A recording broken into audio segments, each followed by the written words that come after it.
Assalamualaikum warahmatullahi wabarakatuh. Alhamdulillahi wa kafa wassalatu wassalamu ala rasulihil mustafa wa ala alihi wa ashabihi ahli sidqi wal wafa. Pemirsa Jateng Pos TV yang dimuliakan oleh Allah, perlu diketahui dalam perkembangan hidupnya manusia pasti telah mengikuti pendidikan, baik secara formal maupun non formal, ketika di rumah maupun di luar rumah. Dengan pendidikan diharapkan manusia memiliki ilmu, dan dengan ilmu manusia hidupnya tertata dengan baik, hidupnya menjadi baik dan dia menjadi orang yang saleh.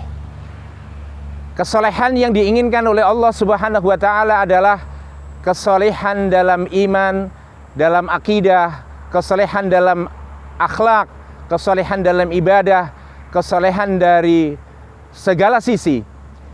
Orang yang soleh itu adalah orang yang mencintai kebaikan, orang yang senantiasa berorientasi kepada kebaikan yang ditentukan oleh Allah Subhanahu wa taala, mengamalkan kebaikan dan memperjuangkan serta menyebarluaskan kebaikan. Menjadi orang yang baik, yang soleh, itu menjadi dambaan kita semua, menjadi cita-cita kita semuanya. Bagaimana cara membentuk kesolehan pribadi? Yang pertama dan utama adalah kita harus menanamkan keimanan kepada Allah Subhanahu wa taala. Keimanan yang hak, keimanan yang benar. Keimanan yang benar adalah keimanan yang bisa menghidupkan hati, keimanan yang bisa menghidupkan harokah pergerakan. Dengan modal iman dia akan bergerak untuk senantiasa melakukan amal kebaikan. Hal ini sesuai dengan sabda Rasulullah sallallahu alaihi wasallam, laisal imanu bitamanni walakin ma waqara fil qalbi wa saddaqahu al-amal. Iman itu tidak hanya sebatas angan-angan. Iman yang hak, iman yang benar itu adalah apa yang terhunjam dalam hati kemudian dibuktikan dengan al-amalus saleh. Iman yang benar adalah selain menghidupkan harokah pergerakan, iman yang benar adalah iman yang dinyatakan, dibuktikan dengan amal soleh. Yang kedua, untuk membentuk pribadi yang soleh, yang kedua adalah kita harus berhimpun dalam lingkungan yang baik. Lingkungan itu sangat menentukan orang itu menjadi baik atau tidak. Ketika seorang berada di lingkungan yang buruk, yang tidak baik, maka dia akan ketularan menjadi tidak baik, maka dia akan terpengaruh sehingga menjadi tidak baik. Oleh karena itu, mengenai lingkungan ini harus dipilih agar menjadi orang yang baik.